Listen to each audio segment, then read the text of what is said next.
podcast is never intended as legal advice. Each podcast is a brainstorm of ideas and potential solutions. Consult an attorney for your legal questions. Thank you. Welcome. Today's episode is the issue of watching change in family and scams. We all know they're out there. Every one of us has had phone calls threatening to sue us, to take our Social Security because there's fraud on the account. We've been told the IRS is going to file a lawsuit. And trust me, I've received every one of those calls. They even leave a message. Call us at this number to resolve this matter. And some of the courts are getting scam calls where people claim you owe money to the court, or they can actually look it up if they want to know, because some of that's a public record. But the courts do not call you to collect. And some of the other places, some people look up cases and call you and pretend they're the attorney and say, you owe me money, give me your credit card. Just don't do that. Those are scams.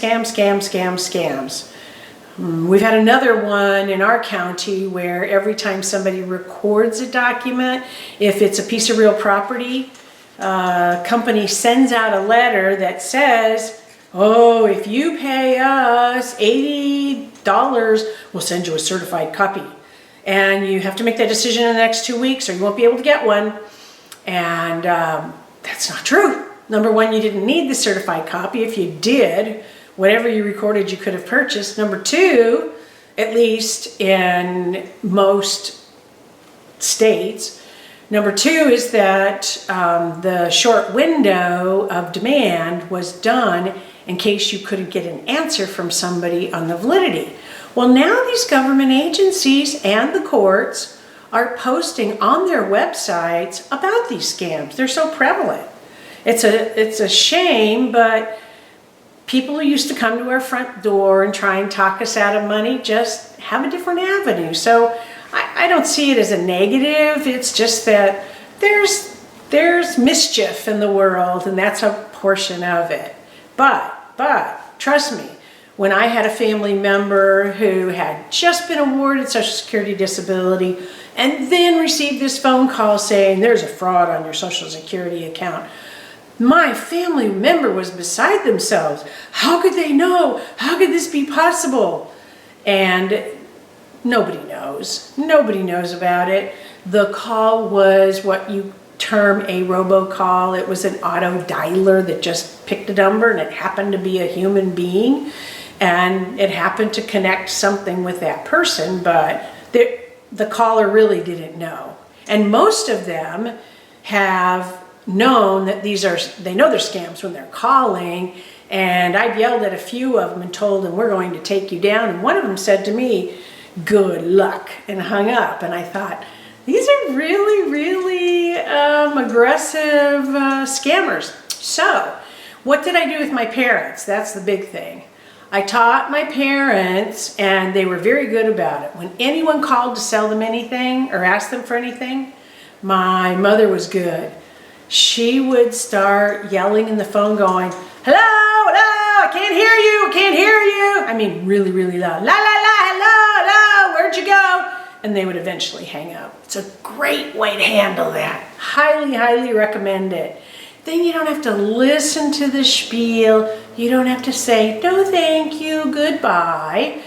And although you have a way to block some of these calls, sometimes we don't all have the right phones to block them, so the sooner you can convince the caller you are a waste of their time, the sooner they will go away.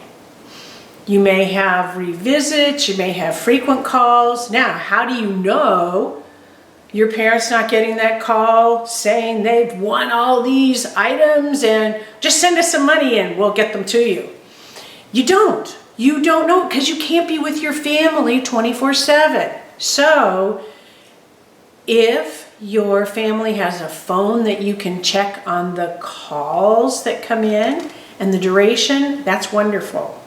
I got one of those phones for my father because he wanted a house phone, but he did not want to pay the normal price for it.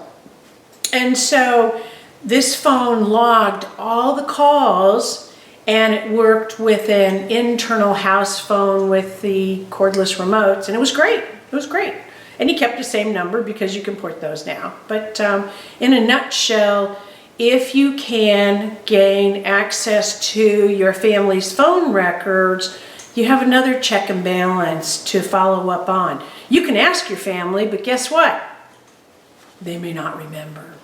So to help your family out with scams, you need to inquire often.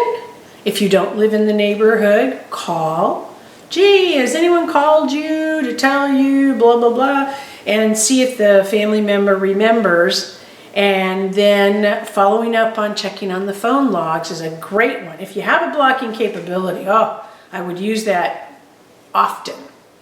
And that way you can minimize the scams. You can teach your family not to give out personal info, but you can't be there 24/7. So keep a close eye on them and use these techniques to protect your family. Thank you for joining this episode. We look to the next one for more details on helping the aging family.